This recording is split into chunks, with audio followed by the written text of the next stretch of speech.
ಅವನಿಗೆ ಕೇವಲ ಗ್ಯಾಸ್ಟ್ರಿಕ್ ಅಂತ ಅನಿಸಿತ್ತು.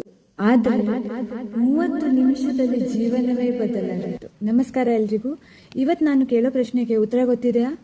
ಹಾರ್ಟ್ ಅಟ್ಯಾಕ್ ಯಾವಾಗಲೂ ಸಿನಿಮಾದಲ್ಲಿ ತೋರಿಸೋ ಹಾಗೆ ಹಠಾತ್ತನೇ ಆಗತ್ತಾ? ಇಲ್ವೇ ಇಲ್ಲ.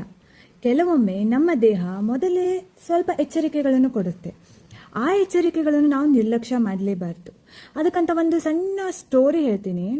ಬೆಳಿಗ್ಗೆ ಆಫೀಸ್ಗೆ ರೆಡಿ ಆಗ್ತಾ ಇದ್ದ 42 ವರ್ಷದ ಒಬ್ಬ ಉಮೇಶ್ ಎದೆ ಸ್ವಲ್ಪ ಉರಿತಾ ಇತ್ತು.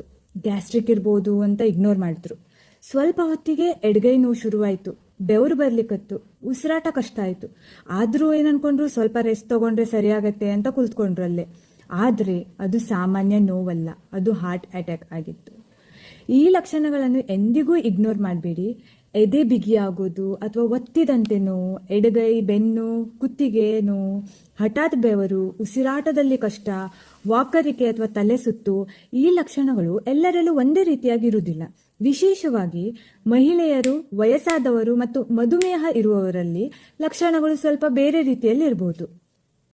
ಅದಕ್ಕೆ ಎದೆ ನೋವನ್ನು ಎಂದಿಗೂ ಗ್ಯಾಸ್ ಇರ್ಬೋದು ಅಂತ ನಿರ್ಲಕ್ಷ್ಯ ಮಾಡಬೇಡಿ. Heart attack can happen to anyone, right? ತಕ್ಷಣದ ಹತ್ತಿರದ ಆಸ್ಪತ್ರೆಗೆ ಹೋಗಿ ಅಥವಾ ತುರ್ತು ವೈದ್ಯಕೀಯ ಸಹಾಯ ಪಡೆಯಿರಿ. ಹಾರ್ಟ್ ಅಟ್ಯಾಕ್ನಲ್ಲಿ ಪ್ರತಿಯೊಂದು ನಿಮಿಷವೂ ಅಮೂಲ್ಯ.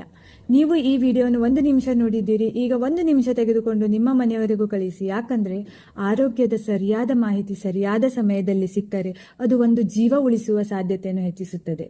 ಧನ್ಯವಾದಗಳು.